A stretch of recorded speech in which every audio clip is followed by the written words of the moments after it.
आपका हरियाणा डायरी में बढ़ते खबरों की ओर। हरियाणा के मुख्यमंत्री नायब सिंह सैनी शुक्रवार को गुरुग्राम दौरे पर रहे। यहां मुख्यमंत्री जिला लोक संपर्क और कष्ट निवारण समिति की बैठक में शामिल हुए और लोगों की समस्याओं को सुना। इस दौरान सीएम सैनी ने कुल 17 परिवादों की सुनवाई की और मौके पर ही संबंधित अधिकारियों को समाधान के दिशा निर्देश दिए।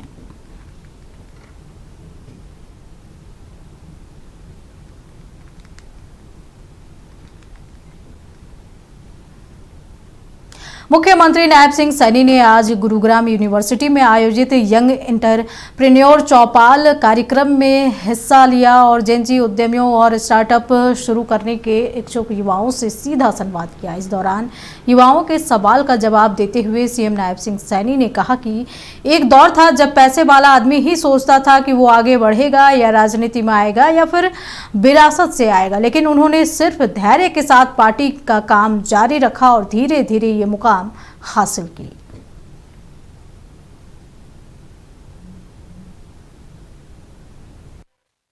राजनीति के बारे में इस कमरे में जितने भी नौजवान बैठे हैं उन्हें यह लगता है कि या तो यहां पर या राजनीति में घुसने के लिए या तो पैसा बहुत चाहिए या फिर कोई ऊपर का सपोर्ट बहुत चाहिए।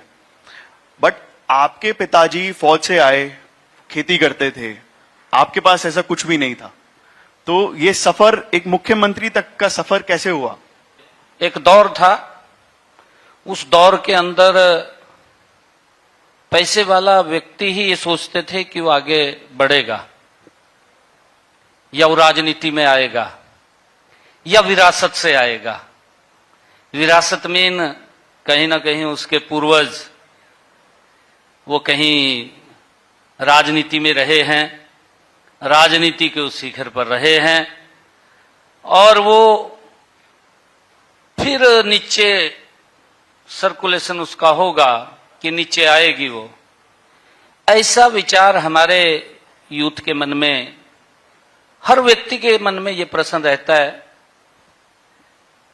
परंतु यश जी, मैं आपको बताना चाहूंगा कि मैं एक साधारण परिवार से, आपने जैसा कहा है कि आप ये जानकारी लेकर के आए हैं, पिताजी आर्मी में थे, उनके साथ भी मुझे अलग अलग, क्योंकि आर्मी में फैमिली के साथ रहने का अवसर अलग अलग स्थानों पर मिला भी है।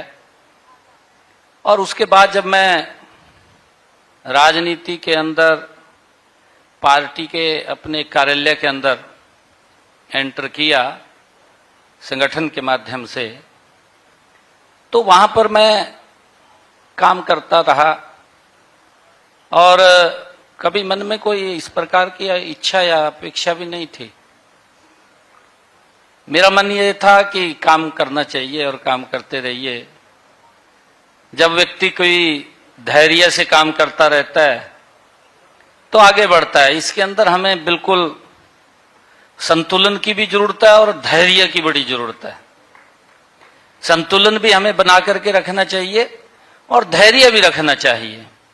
हम धैर्य रखेंगे, कई बार होता है व्यक्ति जब सीढ़ी चढ़ता है, कोई दिक्कत आ जाती है सामने और सीढ़ी चढ़ता है तो वो नहीं चढ़ पाता, गिर जाता है, फिर दोबारा प्रयास करता है।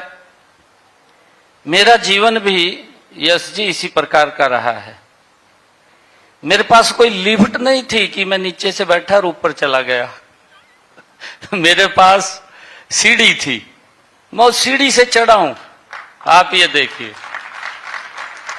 उस सीढ़ी से मैं धीरे धीरे करके आगे बढ़ा हूं। मुख्यमंत्री नायब सिंह सैनी ने गुरुग्राम यूनिवर्सिटी में युवाओं के साथ संवाद में कहा कि एक दौर था जब राजनीति में यूथ का उपयोग रैली में शामिल होने और नारेबाजी के लिए होता था। मुझे भी शुरू में चुनाव लड़ने का नहीं, चुनाव लड़वाने का काम दिया गया, लेकिन मैंने धैर्य से काम जारी रखा और समाज ने ही पैसे खर्च कर मुझे चुनाव लड़वाया। हमारे यूथ के मन में ये जरूर जिज्ञासा रहती है कि पैसा होगा, राजनीतिक बैकग्राउंड होगी, तभी व्यक्ति आगे बढ़ सकता है, यूथ आगे बढ़ सकता है। और ये था भी, अगर एक दौर था, मैंने दौर की बात कही है बीच में, उस दौर में था भी, यूथ को इसीलिए उपयोग किया जाता था कि भाई आज रैली है, रैली में भर के ले जाओ, नारे मरवाने हैं, नारों के लिए उपयोग करते थे। पोस्टर लगवाने हैं, पोस्टर के लिए उपयोग करते थे, यूथ का उपयोग करते थे। परंतु अगर वो इच्छा उसकी जाग जाए कि मैंने आगे बढ़ना है, तो उसकी इच्छा को मार नहीं दिया जाता था, कुचल भी दिया जाता था कि वो आगे ना बढ़े। इस प्रकार का एक सिस्टम, एक दौर था। परंतु एक छोटे से कार्यकर्ता के रूप में मैंने राजनीति में शुरू किया। कार्यालय में था, कार्यालय के बाद फिर अलग अलग स्थानों पे भी काम करने का मुझे अवसर मिला। अलग स्थानों के बाद फिर मुझे क्षेत्र में भी काम करने का अवसर मिला। और मैं बताना चाहता हूं, जब मैं पहली बार क्षेत्र में गया तो मेरे को यह कहा गया कि आपने चुनाव नहीं लड़ना, आपने चुनाव लड़वाना है।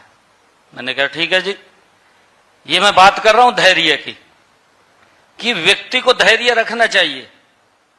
मेरे को जब ये कहा गया कि आपने चुनाव लड़ना नहीं है, आपने चुनाव लड़वाना है, आप उसके अंदर, मैं अगर आपको, सारा हमारा युवा बैठा है, मैं आपके बीच में बताना चाहूंगा कि मैंने पार्टी को कहा ठीक है जी, मैं चुनाव लड़वाऊंगा, मैं लड़ूंगा नहीं।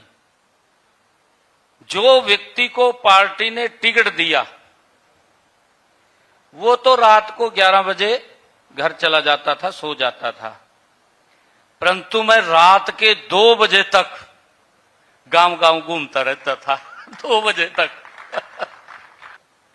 और जब फिर 2009 के अंदर विषय आया, 9 के अंदर मेरे को कहा गया कि आपने चुनाव लड़ना है, मैंने कहा ठीक है जी, चुनाव लड़ेंगे। तो मैंने तैयारी कर ली अपनी। मेरे पास पैसा भी नहीं था। पैसा, जो आप कह रहे हैं कि मैंने जो बात कही है कि पैसे वाला ही चुनाव लड़ सकता है, मुझे खुशी है कि समाज ने ही मुझे चुनाव लड़वाया। मेरे पास 1 पैसा भी नहीं था। लोगों ने पैसा दे करके अपने आप ही, जहां भी कोई खर्चा था उन्होंने अपने आप किया। परंतु जब मैंने पहला चुनाव लड़ा, मैं आपको बताना, इस प्रकार की परिस्थिति थी।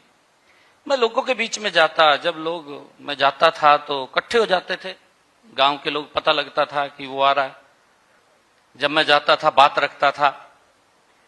रखता था तो मेरी बात को सुनते भी थे ध्यानपूर्वक, और सुन करके एक बात बोलते थे। कहा भाई छोरा तो ठीक है, कहा पार्टी का हिसाब किताब नहीं है, ये बात मेरे को बोलते थे। मैं उनको बोलता था, मैं कहा जी अगर आप मेरे साथ लग गए, बाद में बातचीत करते थे बैठ करके, उनके बीच में बैठ जाता था मैं खाट के ऊपर ही। तो मैं उनको बोलता था कि अगर आप मेरे साथ लगेंगे तो हिसाब किताब बन जाएगा। और 2014 के अंदर फिर मैं दोबारा जब चुनाव लड़ा, बहुत बड़े मार्जिन से मैं चुनाव जीता, तो वही लोग सारे मेरे साथ लगे और हिसाब किताब बना दिया। जेएनजी उद्यमियों और स्टार्टअप शुरू करने के इच्छुक युवाओं से सीधा संवाद करते हुए सीएम नायब सिंह सैनी ने युवाओं से आग्रह किया कि आपको ये जरूर जानना चाहिए कि 2014 से पहले देश की स्थिति क्या थी और आज क्या है। उन्होंने कहा कि 15 अगस्त को स्वतंत्रता दिवस मनाते वक्त ये भी याद रखना चाहिए कि उससे एक दिन पहले यानी कि 14 अगस्त को क्या हुआ था। हमें अपना इतिहास भूलना नहीं चाहिए। हमारा यूथ बैठा है, ये बिल्कुल विचारणीय विषय है, चर्चा का विषय भी है। 2014 से पहले हमें अवश्य देखना चाहिए। 2014, आज 2026, एक जनरेशन बदलती है जी, पूरी जनरेशन बदलती है। जब 2014 था, आज 2026, हमारा यूथ उस टाइम मेरे ख्याल से होगा 8 साल का होगा, 10 साल का होगा। 8-10 साल के बच्चे को शायद वो स्थिति नहीं मालूम होगी, परंतु जब वो 18 से अब होता है, वोट देने का अधिकार आ जाता है, तब उसको पता लगता है कि स्थितियां क्या हैं। 12 सालों के अंदर आदरणीय मोदी जी के नेतृत्व में देश बदला है। ये बिल्कुल हमने अपनी आंखों से देखा है। मैंने वो पुराना दौर भी देखा है, मोदी जी का दौर भी मैं देख रहा हूं। एकदम जमीन आसमान का अंतर है। और इसके ऊपर जरूर चर्चा होनी चाहिए, क्योंकि चर्चा इसलिए नहीं, हमें अधिकार है, हमारा यूथ है, आने वाला भारत है, मेरा युवा ये मजबूत भारत है और आपके ही नेतृत्व में भारत विकास की नई ऊंचाइयों को छूने वाला है। और मैं ये चाहूंगा कि हमें पिछला बैकग्राउंड जरूर देखनी चाहिए। वो भी दौर था, अभी 15 अगस्त का स्वतंत्रता दिवस का हर्षोल्लास के साथ हम सब ने कार्यक्रम किया, याद किया उन क्रांतिकारी वीरों को जिन्होंने इस भारत की गुलामी की जंजीरों को काटने के लिए अपने आप को कुर्बान किया।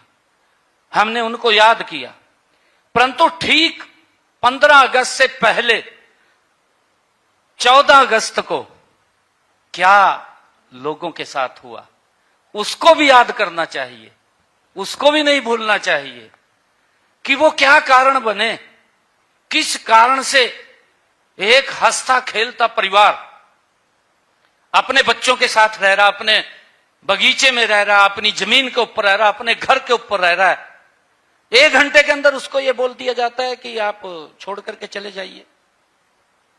क्या बीती होगी उसके ऊपर, उन बच्चों के ऊपर क्या बीती होगी, क्या स्थिति हुई है। स्थिति ये हुई है, मां से बच्चा भी छुट गया, नहीं मिल पाया, बच्चे को मां नहीं मिली, मां कहीं और चली गई, पता नहीं लगा उस इतना, वो इस प्रकार का दृश्य था। हमें बिल्कुल उसके ऊपर चर्चा करनी चाहिए।